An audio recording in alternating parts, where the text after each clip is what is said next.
investigation today, an interview with Vera. She shot a deer here, but been several months, Vera? It was last fall. Made a good shot on the deer from her porch. Followed the deer. It was quite a bit of blood, but the body was never found.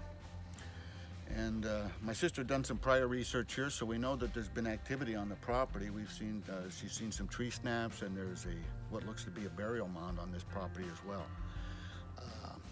We're going to take a look at it and check it out today, and see if we can make a determination of whether this is a habituation area. In other words, an area where they spend a lot of time and they don't make their presence known readily. They're very secretive, they're very slick.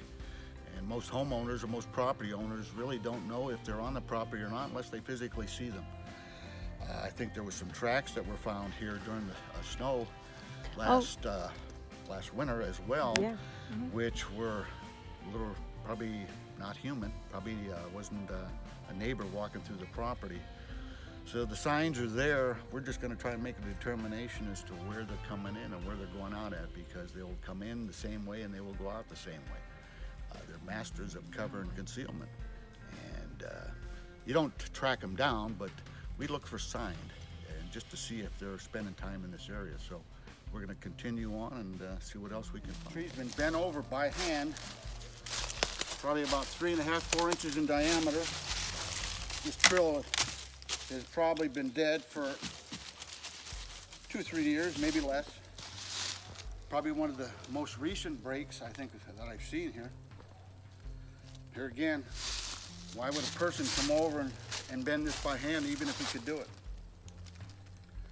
There seems to be some other bends. I can see all kinds of stuff in here. In nature, you're not going to have that many branches leaning up against a tree just by happenstance. These branches were placed there. Oh, but when you get around the base of the tree, That didn't happen naturally. this didn't happen naturally. This was placed there. And even on this side, this was placed there. There's no trees that they fell off and landed that way against the trees. Yeah. This is done by juveniles or not sub-adults, but smaller ones. Anything from maybe 2 or 3 years old to 10 years old. What they do is they put these branches on the base of a tree all the way around. Sometimes they're small, sometimes they're longer, but they'll cover almost the whole base of the tree. And what they're doing is they're mimicking their parents. Their parents are masters with wood. They can twist and snap any tree they have a mind to. And when you see tree breaks, normally when you see a tree break that's been snapped, next to it you'll find one that's just bent over. Goes all the way to the ground. And that's another telltale sign. What you've got is you've got the young juveniles getting on there and bending the branch, trying to imitate their parents. So when you see a natural break that's been snapped, you'll generally find a bent over tree with it, or several of them. Right. The Squatches have their own little idiosyncrasies, and this is one of them. The average person will look at that and say, that's nothing. That just sticks on the ground. But if you've been in a habituation area and you've been exposed to this, where you know they've spent time, this is one of the things that we look for, is sign for these things. All right, we're looking at this, folks. This snap here is probably 6.5 feet tall. And if I look at the top of this, you can tell that this has been pulled over. This is not a natural break. And here again, it's all the telltale signs that these things will leave. It's been pulled over and actually twisted somewhat. So by nature, that tree doesn't have enough weight on the end of it to twist itself off that stump.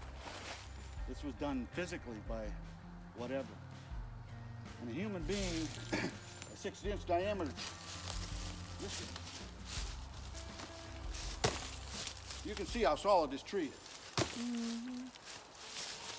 A human being cannot take a 6-inch sapling and bend it over and snap it at that height, at any height. So there's a sign, It's an old sign, but it indicates they've been in this area. Okay. This is a low snap, which, if you do your homework, the type of Sasquatch that will make a low snap is called the Sul Kalut.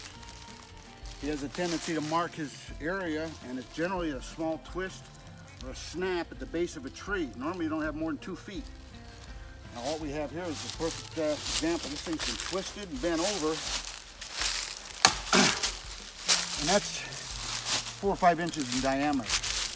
I'd say this break is probably 3 or 4 years old, 5 years old maybe. looking at the dead roots. Normally, if a tree rots, it's going to break at the base and just fall over. For a dead tree to break at that height, at 4 feet, that's not natural. Now, you run into it, but you don't see that very often. And then you can tell by the twist of the branch, it wasn't just pushed over, it was twisted over. You ready? Yeah. All right. We're still here on Vera's property. Now, what we have found is we found a marker. This is not a burial mound, but you can see this is one big slab of stone. I don't know if it's limestone or bedrock or what it is, but what you have now, you have rocks that have been intentionally stacked up on this thing for whatever reason. So what I would probably think in my mind is this is a marker of some type, or a boundary that these things will come in and go out of. So why would they have a marker? Directional marker. Okay. And it could be as far, they also can use a directional marker or a boundary to limit their particular area.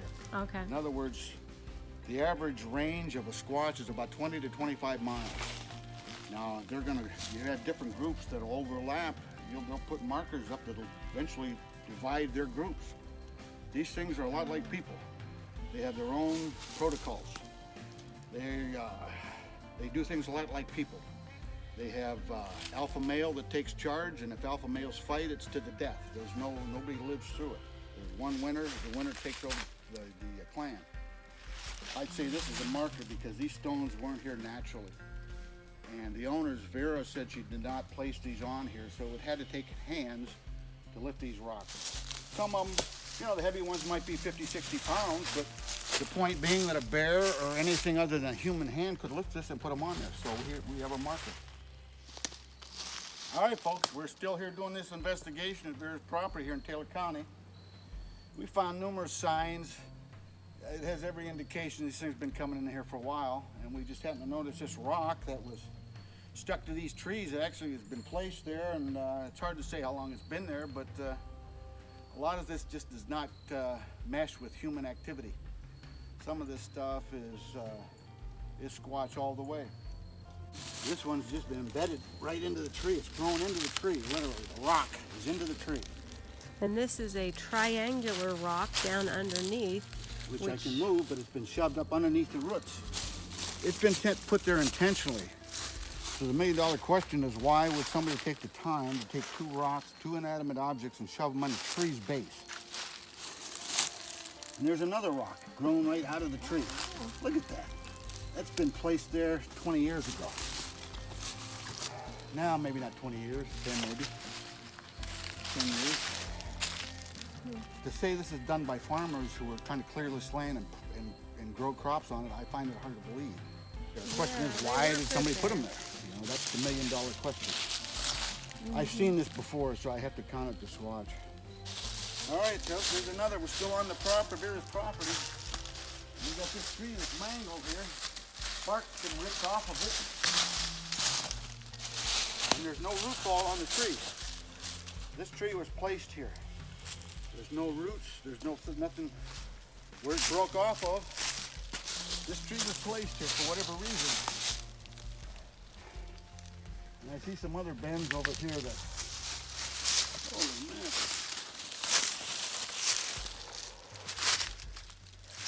Some of this stuff is just not natural. All right, here we are, folks. We're still at the Vera's property, and here's another break. It's been twisted over, and you can see that's about 7 feet. That's been just pulled right over.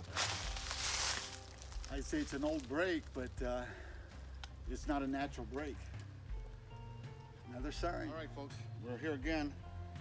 We're going a little further on this investigation. What we found here on Vera's property is what looks to be a burial mound.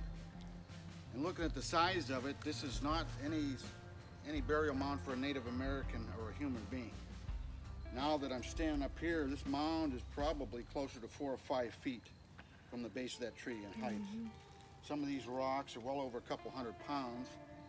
So the average person would not be back here doing this. So the question is, who would do it and why they would do it? So we have some clues that there's been some activity in this area. And this is a little bit of concrete evidence, to say the least. looking at the size of this mound, there could be more than one individual buried in here. The Sasquatch or the Bigfoot have a tendency to bury their dead either in caves or in mounds.